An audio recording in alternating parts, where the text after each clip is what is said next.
이삭이라고 하는 인물은 벼이삭처럼 매우 유약한 그러한 사람이었습니다. 손해를 봐도 변변히 항의 한번 못하는 그러한 못난 사람이었습니다. 이삭은 가나안 땅 한 구석에 조용히 살고 있습니다. 주변은 온통 이방인들 뿐입니다.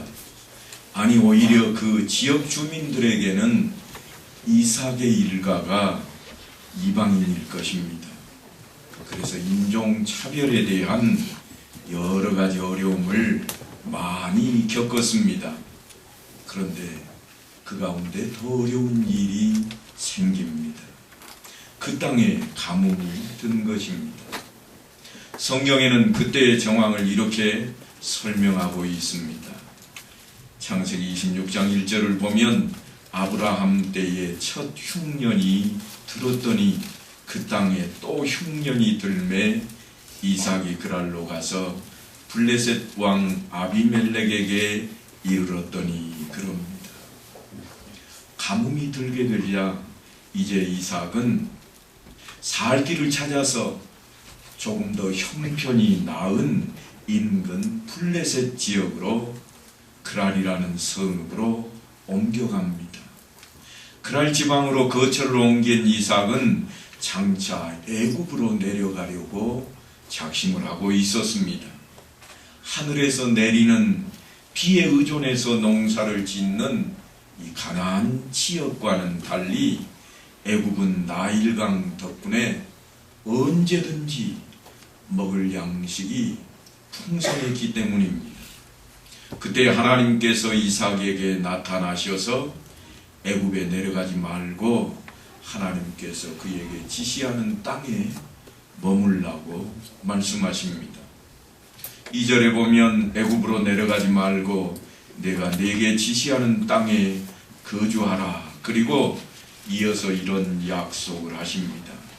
26장 3절로부터 4절까지에 기록되어 있는 내용인데요. 이 땅에 거류하면 내가 너와 함께 있어 내게 복을 주고 내가 이 모든 땅을 너와 네 자손에게 주리라.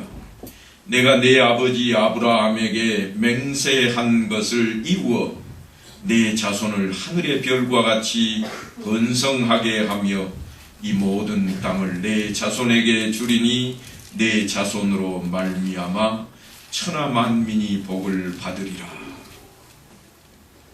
이 약속은 아브라함에게 하신 약속과 동일한 것입니다.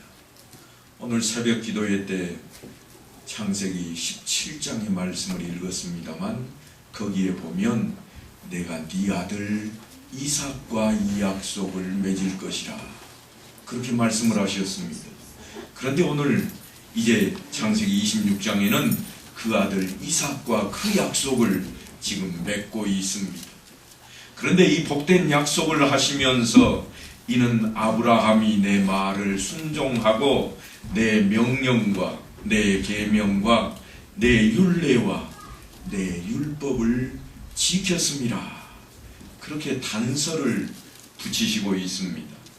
그래서 아무 생각 없이 이 성경 구절을 읽어 내려가다 보면 아브라함이 신앙의 순종과 승리를 이루어서 하나님 앞에 복을 받고 그 자손인 이삭도 덩달아 복을 받는 것으로 오해받을 만한 그러한 표현이 되고 있습니다.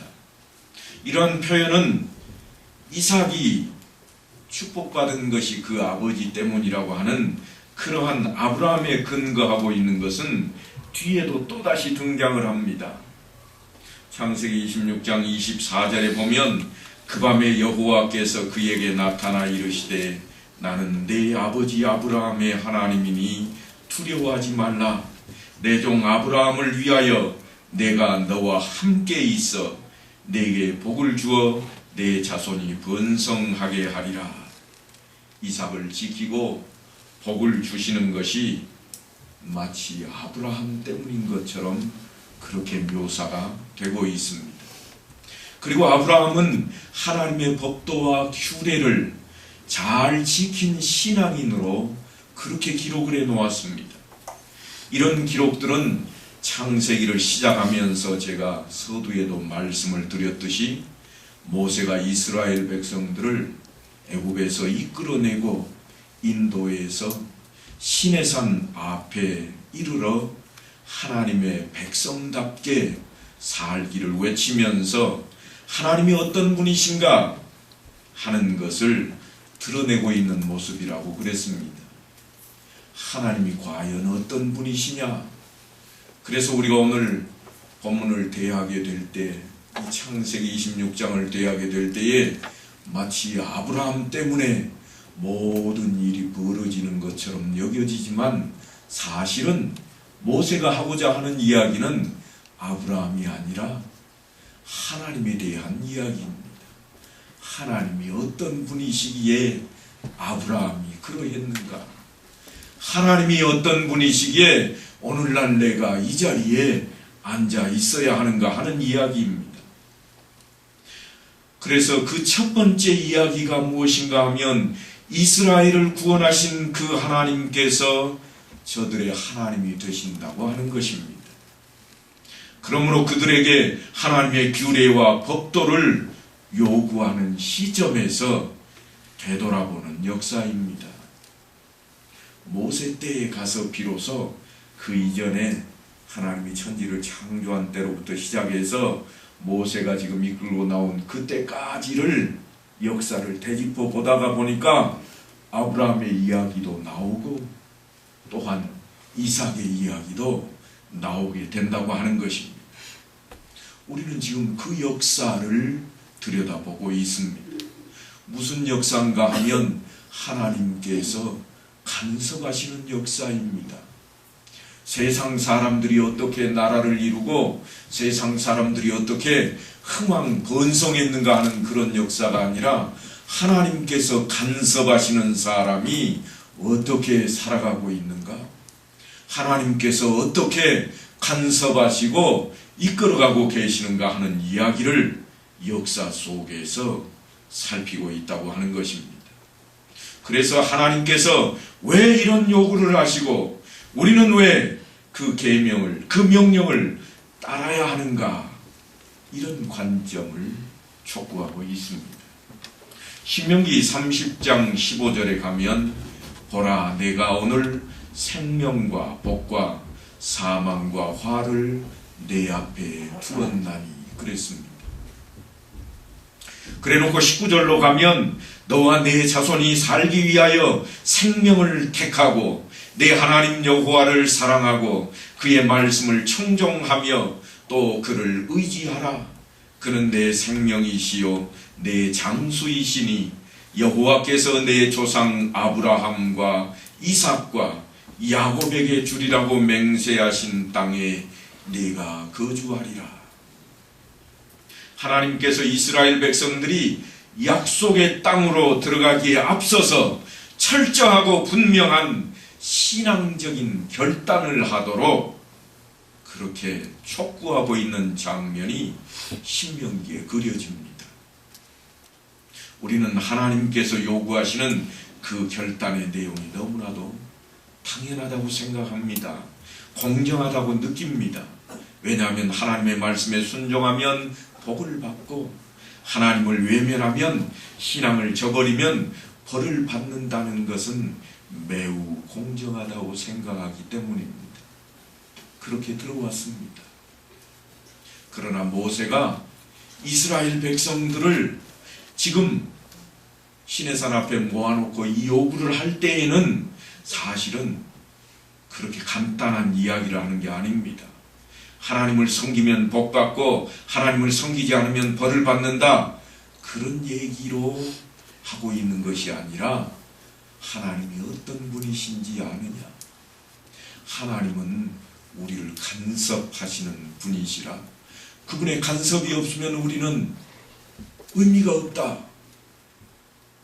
우리의 삶은 그분의 간섭이 빠져버리면 아무것도 아니라 뒤돌아보자 하고 이야기하는 것이 이 창세기 이야기입니다.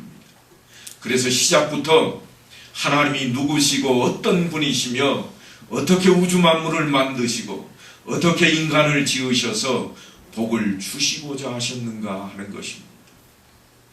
하지만 인간이 타락하고 하나님을 배신하고 그래서 어떤 실패를 초래하게 되었고, 그런 인간에게 하나님은 어떻게 다시 은혜를 베푸시고 사랑과 자비하심으로 찾아오셔서 구원을 하기로 작정하셨는가, 그 이야기를 지금 모세가 아브라함을 통해서 우리에게 들려주고 있는 것입니다. 하나님께서는 아브라함을 택하셔서 약속하신 대로 그의 생애를 보호하시고 인도하시고 간섭하시고 복을 주셨습니다. 그의 후손인 이스라엘 백성들도 하나님께 순종할 때 복을 받았고 불순종할 때 벌을 받았던 것을 통해서 내가 생명과 사망과 복과 저주를 너희 앞에 두노니 알아서 행하라, 그런 이야기입니다. 너희 앞에 이런 것들이 있다. 그게 뭔가 하고 봤더니 생명도 있고 사망도 있고 복도 있고 화도 있다. 어느 거 택할래? 지금 그런 이야기인데요. 하나님의 은혜와 사랑과 복을 주시려고 작정하심을 백성들 앞에 오직 하나의 길로 강요하고 있는 그러한 모습입니다. 네 가지 있으니까 아무거나 택해라, 그런 이야기가 아니라는 것을 여러분 아셔야 됩니다. 무슨 말씀을 하는가 하면 일이 얼마나 어렵고 힘드는 것인가 하면 그렇지 않다고 하는 겁니다. 신명기 30장 14절에 보면 이렇게 설명합니다. 오직 그 말씀이 내게 매우 가까워서 내 입에 있으며 내 마음에 있은즉 내가 이를 행할 수 있느니라. 오늘도 우리는 인사를 하면서 말씀대로 사셨습니까? 그리고 이어서 말씀대로 살겠습니다. 그렇게 다짐을 했습니다. 왜냐하면 이 신명기 30장 14절 말씀 때문입니다. 오직 그 말씀이 내게 매우 가까워서 이 안에 있다는 겁니다. 내 입에 있으며 내 마음에 있은즉 내가 이를 행할 수 있느니라. 어렵다는 이야기가 아닙니다. 결코 어렵지 않다는 것입니다. 그 이유를 신명기 30장 11절로부터 보면 이렇게 설명을 합니다. 한번 잘 들어보십시오. 얼마나 어려울까 생각을 하시고 들어보시면 나에게도 기회는 있다 하는 느낌을 가질 것입니다. 이 명령은 내게 어려운 것도 아니요 먼 것도 아니라 하늘에 있는 것이 아니니 내가 이르기를 누가 우리를 위하여 하늘에 올라가 그의 명령을 우리에게로 가지고 와서 우리에게 들려 행하게 하랴 할 것이 아니요. 하늘에 별도 따다 준다는데 하늘에 있는 게 아니랍니다. 그리고 이어서 이렇게 말합니다. 이것이 바다 밖에 있는 것이 아니니 네가 이르기를 누가 우리를 위하여 바다를 건너가서 그의 명령을 우리에게로 가지고 와서 우리에게 들려 행하게 하랴 할 것도 아니라. 하늘에 별도 따다 준다고 다짐할 수 있는 여러분들인데 하늘에 있지도 않고 저 바다 건너편에 있는 것도 아니랍니다. 그리고 어디에 있다고 그래요? 네 입에 있고 마음에 있으니 얼마나 쉬우냐. 지금 그 말씀입니다. 이 명령은 무슨 명령으로 이어지는가 하면 내가 생명과 사망과 복과 저주를 너희 앞에 두노니 너희는 생명을 택하라. 복을 받으려면 하나님께 순종하라 하는 말씀으로 이어집니다. 저 멀리 있는 것이 아니다. 하늘에 있는 것도 아니요 바다 건너편에 있는 것도 아니고 너무 쉬운 것이라. 너희는 너희 앞에 있는 그 여러 가지 것들 가운데 무엇을 택하라고요? 생명을 택해라. 이게 하나님의 명령입니다. 하나님이 그렇게 명령하지 않으셔도 우리는 뭘 택하겠어요? 생명 택합니다. 누가 사망을 택하겠습니까? 누가 화를 택하고 저주를 택하겠습니까? 누구든지 다 생명 택하겠다고 살기를 각오하고 나설 것입니다. 그러니 얼마나 쉬운 것이에요.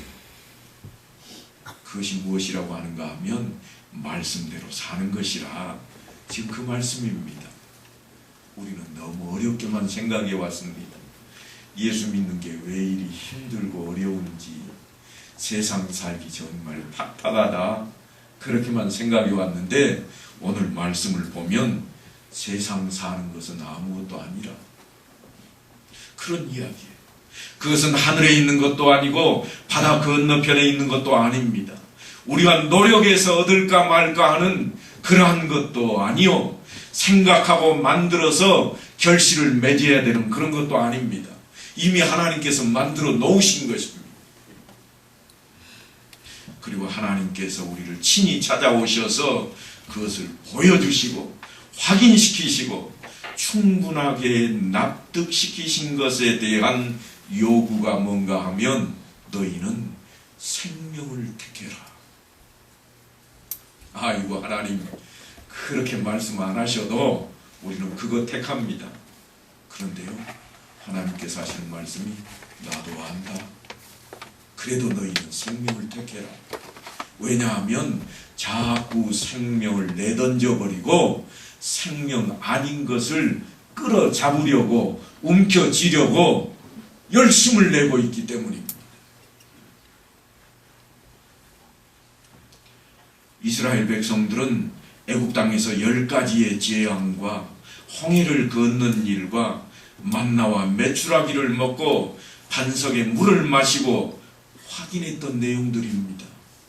결코 그들의 힘에 의해서, 그들의 노력에 의해서, 그들이 똑똑해서 생각해낸 그러한 것들이 아닙니다. 그저 가만히 있는데 하나님께서 그리 몰고 가신 것이 무엇인가 하면 10가지 재앙도 보여주시고 홍해를 건너게도 하시고 만나와 메추라기도 먹여주시고 반석에서 물도 마실 수 있도록 해주신 것입니다. 그들이 살려고 발버둥 쳤던 게 아닙니다. 오직 하나님만 따르면, 오직 하나님 안에만 있으면 이 일은 이루어진다고 하는 것입니다. 멀리 있는 것이 아니라, 열심을 내는 데 있는 것이 아니다.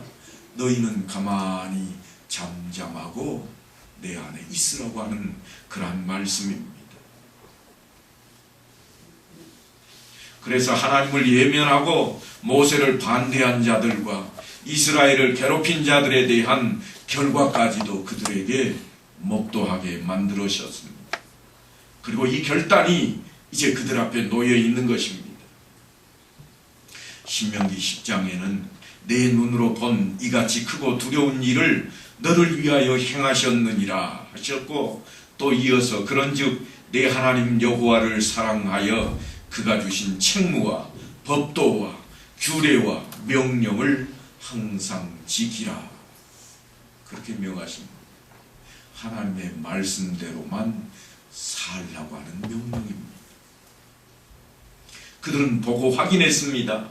직접 경험한 일입니다. 그러니까 하나님을 섬기느냐 외면하느냐 하는 그런 싸움이 아닙니다. 너무나 분명해서 이것밖에 답이 없다는 것을 아는 자들을 향한 명령입니다. 이거 말고는 답이 없다. 오직 하나님 말씀대로만 살아가야 되겠다 하는 그들 앞에 하나님께서 뭐라고 말씀을 하는가 하면, 오직 그 말씀이 내게 매우 가까워서 내 입에 있으며 내 마음에 있은즉 내가 이를 행할 수 있느니라. 그 말씀으로 오늘 이제 26장 이삭에게로 돌아가면 하나님께서 이렇게 명령을 합니다. 애굽으로 내려가지 말고 내가 네게 지시하는 땅에 거주하라. 이게 하나님의 명령입니다. 생명이 여기에 있다, 내 말대로 여기 있어라 하는 것입니다. 사람의 생각은 생명을 찾겠다고 하면서 어디로 가고 싶어 하는가 하면 지금 이삭도 애굽으로 가고 싶은 겁니다. 거기에 생명이 있다고 생각을 했어요. 거기에 가면 풍족함이 있다고 생각을 했습니다. 풍족함을 찾아서 돈을 벌 수 있는 일이라고 한다면 그 어떤 것이라도 난관을 다 헤치고 내가 그곳으로 갈 것이다. 그렇게 생각하고 있는 이삭에게 하나님께서 너는 애굽으로 가지 말고 여기 있어라. 이삭은 이 약속을 믿고 그 땅에 그대로 머물러 있습니다. 그 지방을 떠나지 않고 어려움을 견디고 있습니다. 하나님의 명령대로 따르고 있으니까 갑자기 로또에 당첨된 것처럼 몇 억짜리 수표가 날라온 것이 아니라 하나님의 명령대로 따랐더니 이삭 앞에 어려움이 생깁니다. 아버지 아브라함이 겪었던 똑같은 일을 또 한 번 경험합니다. 그 지방 사람들이 이삭의 아내 리브가를 탐한 것입니다. 이삭은 자신이 죽임을 당할까봐 리브가를 자신의 누이라고 속였습니다. 이삭에게는 매우 부끄러운 일이었습니다. 그런데 여러분 이거 아세요? 역사를 보고 사람들은 역사를 배우는데 어떻게 하는가 하면 그대로 답습을 합니다. 요즘 정치인들도요, 옛날 역사를 다 훑어봅니다. 옛날에 있던 대통령 때 무슨 일이 있었던가 훑어보고 난 뒤에 그때 나빴던 것이라고 백성들이 외치고 없애버리고 숨겨버렸던 것들을 야 이거 괜찮네 다시 한번 하자. 이게 역사 공부입니다. 그게 우리 인생들의 모습입니다. 그럼에도 불구하고 하나님은 그 허물 많은 이삭을 보호하십니다. 구원해 주십니다. 축복하십니다. 그의 아버지가 했던 실수를 반복해서는데도 하나님은 다시 그래 그게 인생이다. 그게 역사로 보이느냐? 내가 한 번 더 용서하마 하고 용서하시고 있습니다. 뿐만 아니라 농사를 지었는데 100배의 소출을 허락하십니다. 가축의 수도 많아졌습니다. 마침내 그는 거부가 되었습니다. 아브라함 때보다 더 큰 부자가 되었습니다만 명성은 그때만큼 못합니다. 아브라함은 팔레스타인의 큰 전쟁 5나라의 연합군이 4나라의 연합군을 향해서 전쟁을 벌였다가 실패를 했습니다. 그런데 그 4나라 승리한 4나라 연합군을 향해서 아브라함이 조카를 구하기 위해 자기의 사병 318명을 이끌고 가서 쳐부쉈던 일이 있습니다.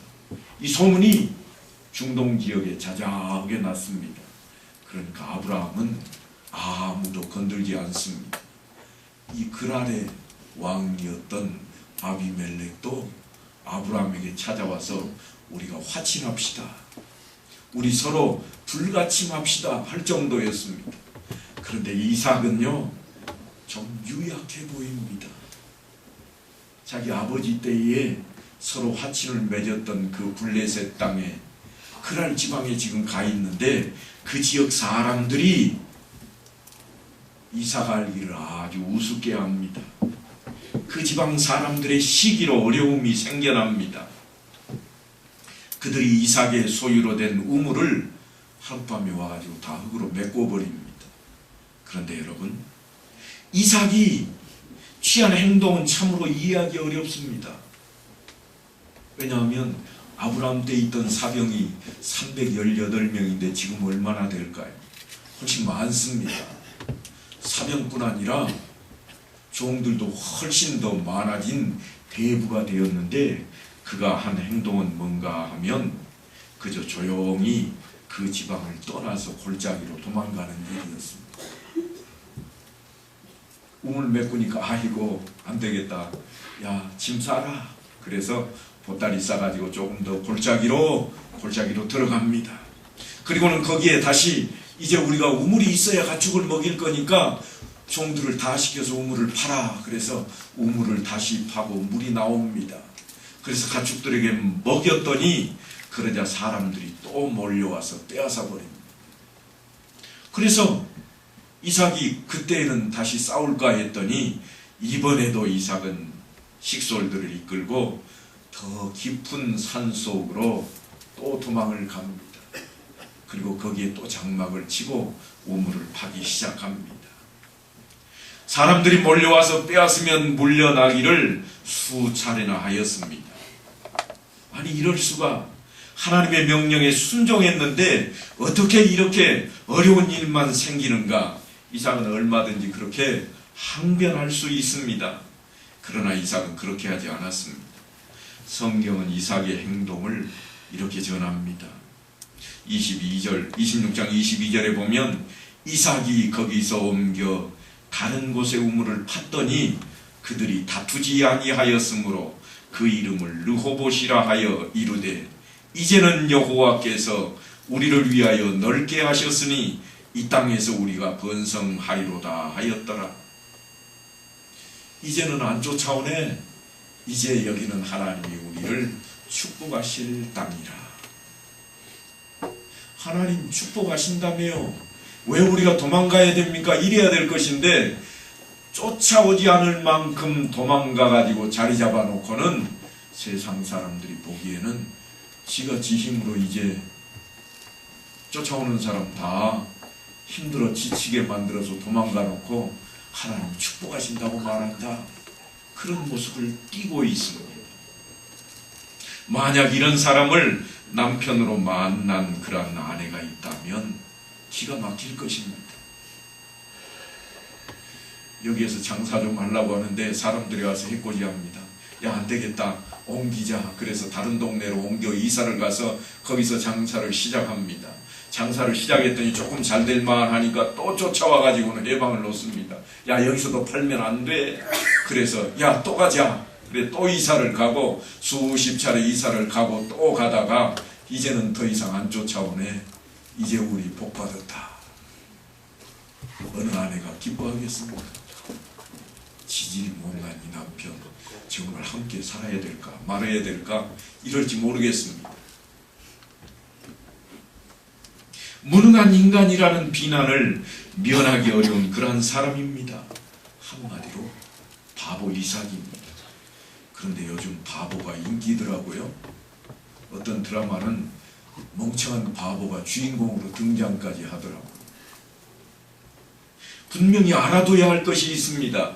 우리가 이 사실을 통해서 알아둬야 할 것이 무엇인가 하면 사이비 종교의 특징은 언제나 번영과 그 번영을 이루는 방법에 초점이 맞추어져 있다고 하는 겁니다.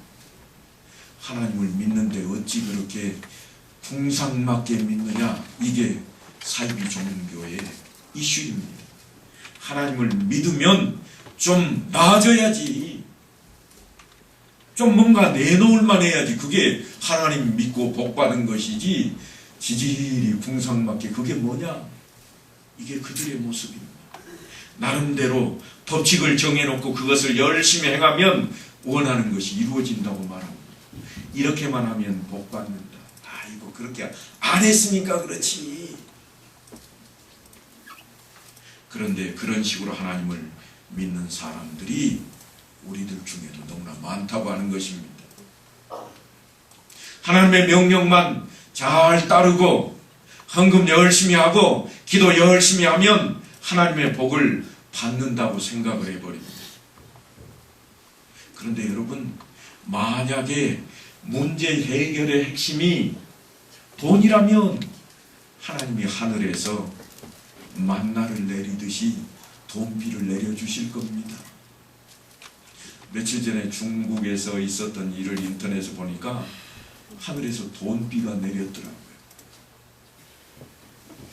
그런데 사람들이 돈을 주려고 얼마나 열심들을 내는지 목숨 걸고 덤비는 모습이었습니다. 우리는 안 그럴까요? 아마 예배 시간에 저 천정 꼭대기에서 돈이 막 쏟아져 내려오면 아이고 목사님 말씀 전하십시오. 내 귀로만 들을게요. 그리고 손은 돈 짚느라고 열심을 내고 있을지도 모르겠습니다. 만약 문제 해결의 핵심이 건강이라면 우리 모두를 튼튼한 운동선수로 다 만들어 놓았을 것입니다. 그런데 예수님께서는 돌멩이로 떡이 되게 하라는 사탄의 제의를 단호하게 거부하셨던 것을 아시잖아요. 이스라엘을 침략했던 로마를 쳐부수고 해방시키신 것도 아니었습니다. 아픈 사람들을 고치기는 했지만 모두 다 고쳐주신 것도 아니었습니다. 그런 것으로 문제가 해결되지 않는다는 것을 아셨기 때문입니다. 하나님의 소원, 예수님의 소원은 나의 속사람에 변하여 하나님의 형상을 회복시키는 데 있는 것이 문제 해결의 핵심입니다. 기도가 부족하여 내 소원이 이루어지는 것이 아닙니다. 아직도 여전히 하나님의 뜻이 무엇인지를 모르고 있기 때문입니다. 그래서 나의 삶의 방향이 잘못되어 가고 있기 때문에 기도의 응답이 없는 것처럼, 하나님이 계시지 않는 것처럼 그렇게 보이는 것입니다. 그런데 이삭은 겉으로 보기는 무능해 보이고 바보스럽기 그지없지만 최선을 다해서 하나님의 뜻을 이루어가는 중입니다. 도망가는 것처럼 보였지만 그것은 하나님의 명령을 순종하는 길입니다. 애굽으로 가버리면 쫓겨다닐 일이 없습니다. 그런데 이 땅에 거하려고 하다 보니까 도망이라도 쳐서 그 자리를 지켜야 하는 자리에 있는 것입니다. 바보스러울 만큼 그는 평온합니다.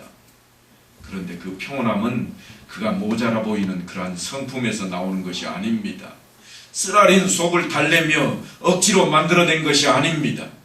하나님의 약속을 바보같이 붙잡고 믿고 있으며 견뎌내는 과정에서 생기는 하나님의 선물입니다. 그게 평온입니다. 어떤 분이 그런 말씀을 하시더라고요. 제가 세상 살아가는데 얼마나 힘들고 얼마나 어려운데 예배 시간에 참석만 하면 이렇게 평안할 수가 없습니다.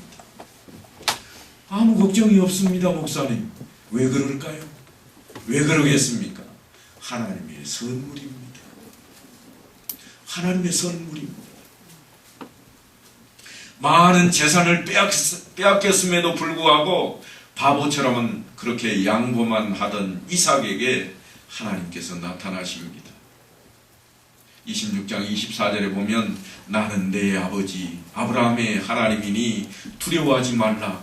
내 종 아브라함을 위하여 내가 너와 함께 있어 내게 복을 주어 내 자손이 번성하게 하리라. 동일한 말씀의 반복입니다. 그러나 매우 중요합니다. 이 말씀에는 이삭을 향하신 하나님의 인정하심이 담겨 있습니다. 그래, 네가 내 말대로 살고 있구나. 사람들은 그렇게 해서 이 험한 세상을 어떻게 살겠느냐고 하고 있지만 하나님은 이삭아, 너는 대단히 잘하고 있다. 바보 이삭은 약속만 하지 마시고 이제는 제발 좀 이행 좀 해주십시오 하고 하나님께 요청을 할 수도 있을 것인데 그러지 않고 있습니다.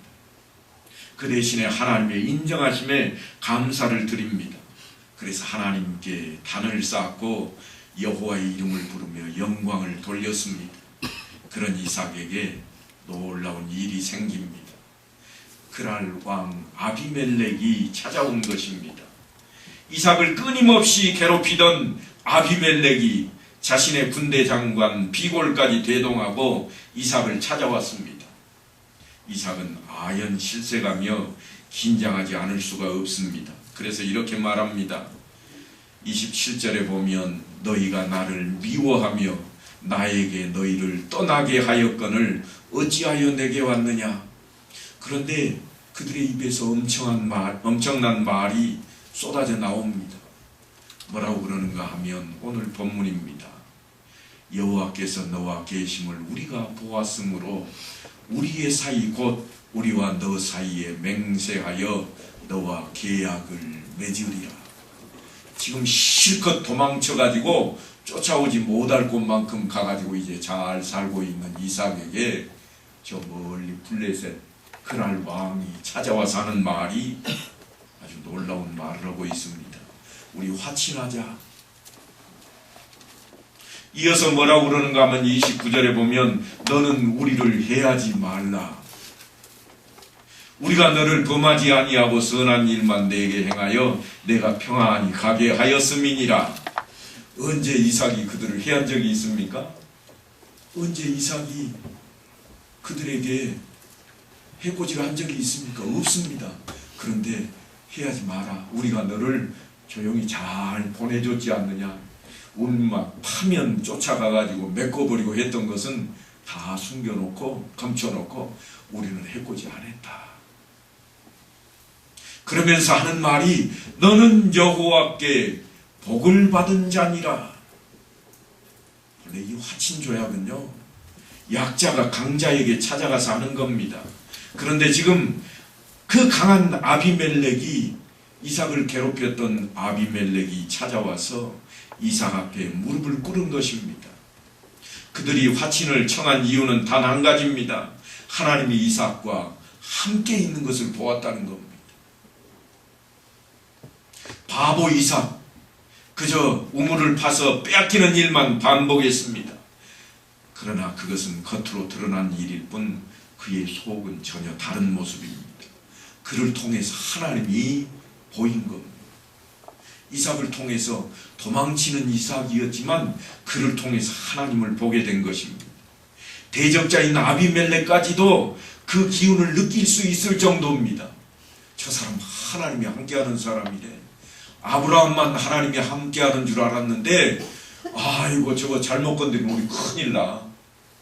계속 도망치는 줄만 알고 있는데 아니야, 조심해야 되겠다. 저가 쳐들어오기 전에 옛날에 318명 가지고 네 나라 왕들도 휩쓸었던 그의 아버지인데 저는 더 무서울지 몰라. 그러니까 찾아가서 화친을 맺자. 그래서 이방인인 이삭 앞에 무릎을 꿇습니다. 그에게서 하나님을 보았다는 것입니다. 이삭에게 함께 하시는 하나님의 향기를 맡았다는 겁니다. 사랑하는 성도 여러분, 여러분에게서는 무엇이 보입니까? 여러분은 어떤 냄새를 풍기고 있습니까? 사람들은 나를 통해서 누구를 볼까요? 우리가 사용하는 용어 가운데 기독교라고 하는 말은 그리스도교를 이야기합니다. 예수교입니다. 그런데 요즘 세상 사람들은 기독교를 기독교라고 하지 않습니다. 창피한 이야기지만 기독교를 개독교라 그럽니다. 왜 하필 그렇게 부를까요? 그것은 기독교인인 우리를 통해서 개 같은 모습을 보고 있다는 겁니다. 내가 예수 믿는다고 하고 있는데 나를 통해서 드러나는 모습은 개 같은 모습만 드러난다는 이야기입니다. 남의 것도 가로채버리고 한번 물면 놓지도 않고 부모 자식도 모르고 한마디로 개 같은 인생을 살고 있는 겁니다. 아비멜렉은 이삭에게 찾아와서 여호와께서 너와 함께 계심을 우리가 분명히 보았다. 그럼 이제 우리에게서도 분명히 함께 하시는 그리스도 예수의 향기가 좀 발할 수 있기를 소망합니다. 세상 사람들이 나를 통해서 예수를 보는 그런 일이 항상 일어나기를 간절히 축원합니다.